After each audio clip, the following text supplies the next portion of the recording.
Hindi ko na kayang manatili dito. Hindi na. Sa isang marangyang apartment sa gitna ng Los Angeles, nakatulala si Emily Thompson sa papalubog na araw. Ang kulay kahel na liwanag ay tumatama sa mga nagtataasang gusali, ngunit sa kanyang paningin, ang lahat ay tila abo, walang kulay, walang buhay. Bumulong siya sa hangin, ang kanyang tinig ay nanginginig, gusto kong bumalik sa Pilipinas. Hindi lang basta bumisita. Gusto kong umuwi. Umuwi. Iyon ang salitang lumabas sa kanyang bibig, kahit na siya ay isang purong Amerikana na ipinanganak at lumaki sa California. Nangingilid ang luha sa kanyang mga mata. Si Emily, 35 taong gulang, ay hindi basta-bastang turista. Bilang isang veteranong travel writer na may higit sa 10 taong karanasan, nalibot na niya ang 47 bansa. Nagsulat na siya ng mga papuri tungkol sa Eiffel Tower ng Paris, sa Colosseum ng Roma, at sa Sagrada Familia ng Barcelona. Ang kanyang mga salita ay nagdala ng milyon-milyong mambabasa sa mga lugar na ito. Ngunit hindi niya inakala, kahit sa panaginip, na ang 2 linggong assignment sa Pilipinas ang wawasak sa kanyang puso ng ganito katindi. 3 linggo na ang nakalilipas mula nang makabalik siya sa Amerika, ngunit ang kanyang kaluluwa ay tila naiwan sa init ng Maynila at sa dalampasigan ng Cebu. Sa kanyang lamesa, may isang maliit na altar ng mga alaala, isang pakete ng pinatuyong mangga, isang miniature jeepney na gawa sa lata, at isang bracelet na gawa sa kabibe. Ang ringtone ng kanyang smartphone ay pinalitan na niya, hindi na ito ang standard na tunog ng iPhone, kundi ang masiglang tugtog ng budots na narinig niya sa isang pistahan sa kalsada, o di kaya'y ang pamilyar na tunog ng busina ng jeep. Tinitigan ni Emily ang kawalan. Ano ba ang nawala sa akin? At ano ba ang natagpuan ko doon? Ang tawag dito ng iba ay sepangs o separation anxiety. Pero para sa mga dayuhang nakaranas ng tunay na Pilipinas, ito ay tinatawag na Philippine Syndrome, ang pakiramdam na ang iyong tunay na tahanan ay wala sa iyong sinilangan, kundi doon sa kapuluan kung saan ang ngiti ay walang bayad. Bumalik tayo sa simula. Nobyembre 2024. Si Emily Thompson, ang sikat na manunulat ng Global Traveler magazine sa DAI, ay nakaupo sa loob ng eroplano patungong Ninoy Aquino International Airport, LA. Para sa kanya, isa lang itong trabaho. Nang ibigay ng kanyang editor-in-chief ang assignment na gumawa ng special feature tungkol sa Pilipinas, hindi siya gaanong natuwa. Pilipinas, isip niya noon. Traffic, init, at marahil ilang magagandang beach. Okay, fine. 2 linggo. Ang plano niya ay simple. Kumuha ng litrato ng Intramuros, kumain ng adobo, pumunta sa Boracay o Palawan para sa obligatory sunset shot, at tapos na. Madali. Walang emosyon. Isang transaction lang. Sa eroplano, binuksan niya ang kanyang laptop. Populasyon, 115 milyon. Kilala sa Yi Industry, Lai, magagandang isla. Wika, Filipino, English. Okay, data is fine, bulong niya. Pero ang numero ay walang puso. Hindi niya alam na sa paglapag ng eroplano, ang mga numerong ito ay magiging mga mukha, mga ngiti, at mga kwentong babago sa kanya. Paglapag sa inihanda na ni Emily ang kanyang sarili para sa stress. Narinig niya ang mga kwento, mahaba ang pila, mainit, magulo. Ngunit sa kanyang paglabas sa immigration, naramdaman niya ang unang kakaibang bagay. Ang init ay sumalubong sa kanya, ang humid na hangin ng Maynila. Pero higit pa doon, may ibang mainit.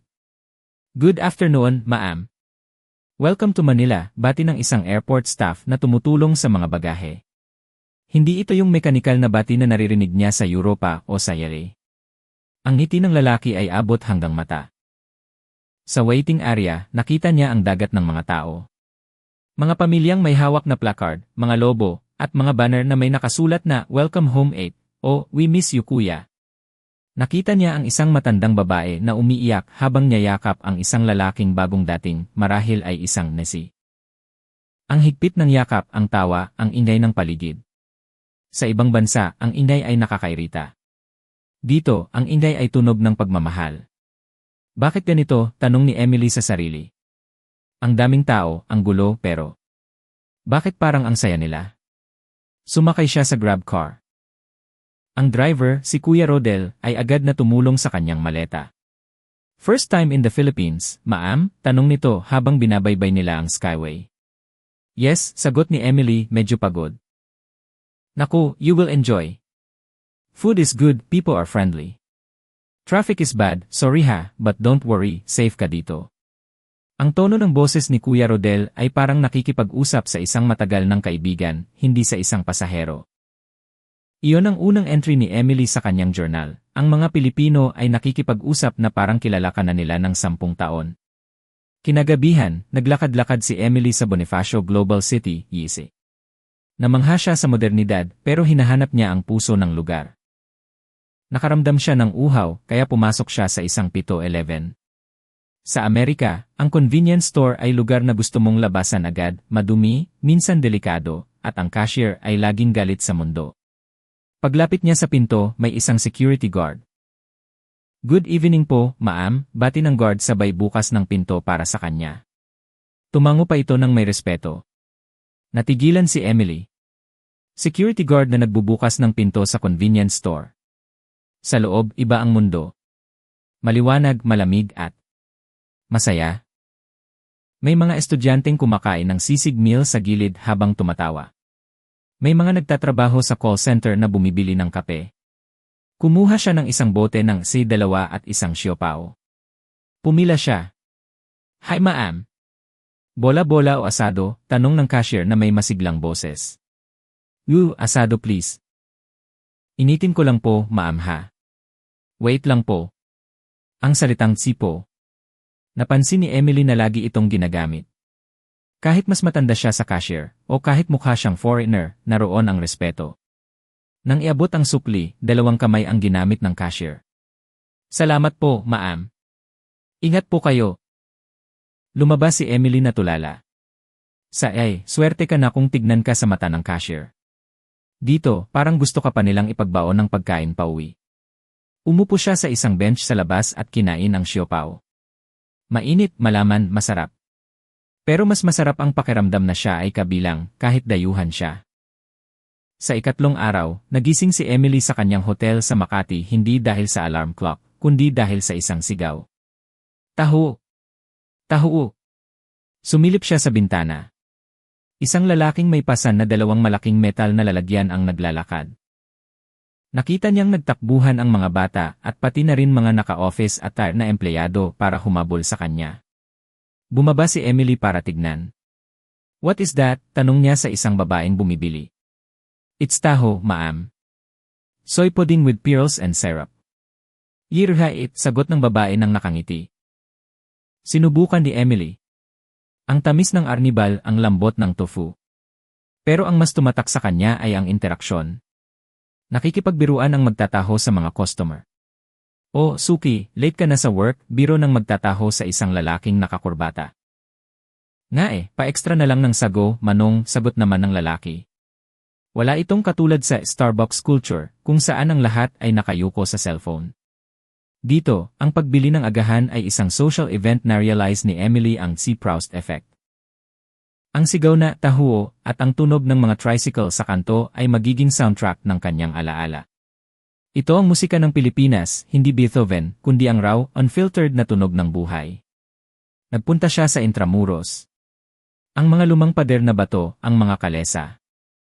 Pumasok siya sa isang maliit na tindahan ng mga antigong libro at souvenir. Ang may-ari, isang matandang lalaki na nagngangalang Mang Ben, ay nakaupo sa isang tumba-tumba. Come in, Hija, anyaya nito. Nakakita si Emily ng isang lumang postcard ng Manila bago ang digmaan. Ang ganda nito, sabi ni Emily. Sagot ni Mang Ben sa maayos na English. Manila was beautiful. It was destroyed, yes. But looking at you, looking at the people outside. The buildings can fall, but the spirit stands. Tinuro ni Mang Ben ang mga estudyante sa labas na nagpapraktis ng sayaw para sa school project. We Filipinos, we love even after the storm. That is our treasure. Not the gold, not the buildings. But the ability to smile.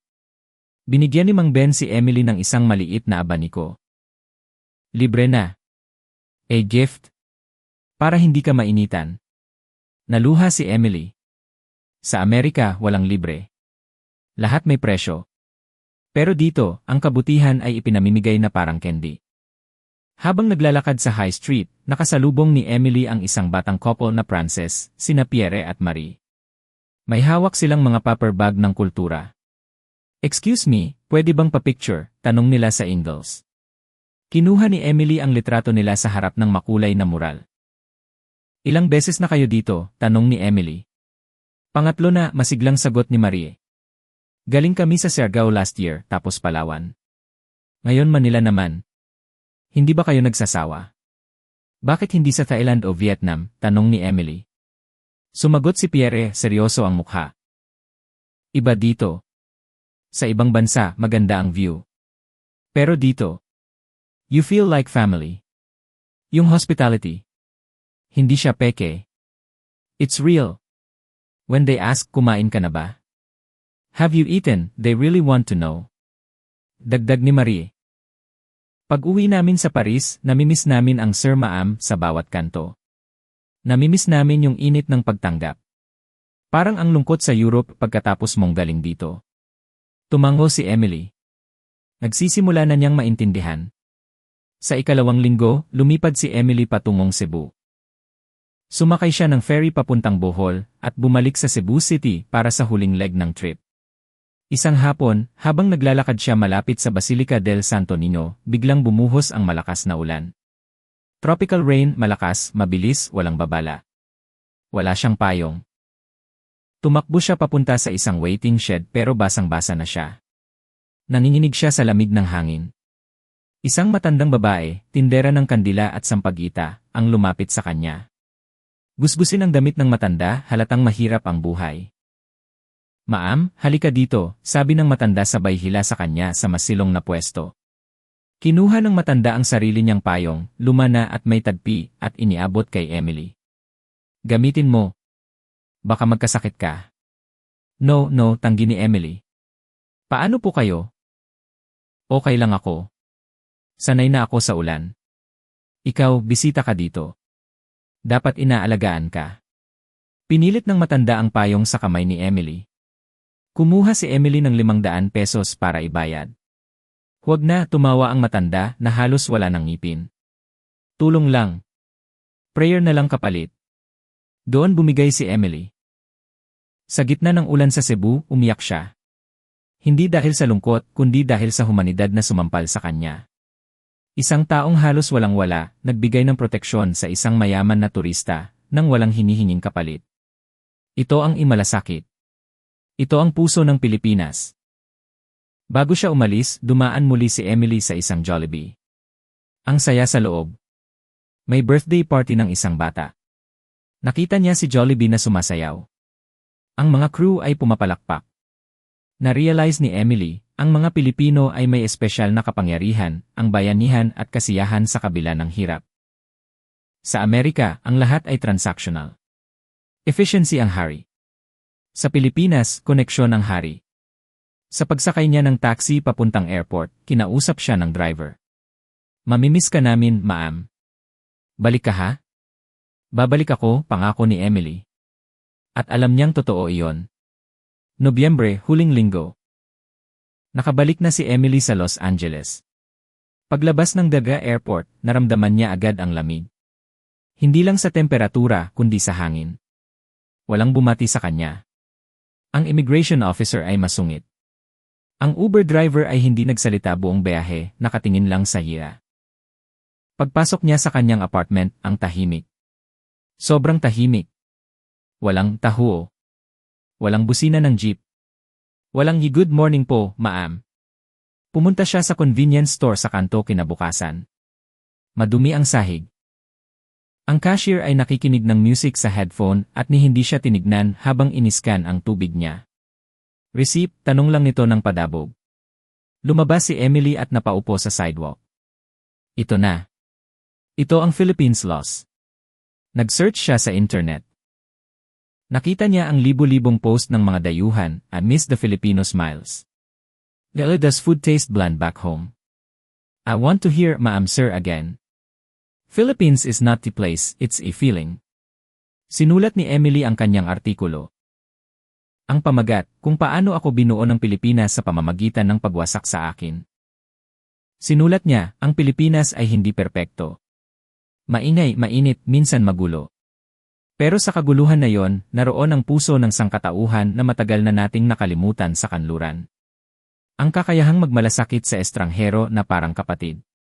Ang kakayahang umiti kahit bumabagyo. 6 na buwan ang lumipas. Muling lumapag si Emily Sagney. Paglabas niya ng pinto, sinalubong siya ng pamilyar na init at halimuyak ng Maynila. Taxi, ma'am? Tanong ng isang dispatcher na nakangiti. Napaluha si Emily. Opo, sagot niya sa wikang Filipino na inaral niya ng ilang buwan. Nakauwi na ako. Pumunta siya agad sa pinakamalapit na Jollibee. Welcome po, ma'am, bati ng guard sabay bukas ng pinto. Sa sandaling iyon, naramdaman ni Emily na buo na ulit siya. Natagpuan niya ang kanyang tahanan, hindi sa isang lugar, kundi sa puso ng sambayanang Pilipino. At sa bawat ngiti na ibinabalik niya, alam niyang hindi lang siya bisita. Siya ay pamilya na.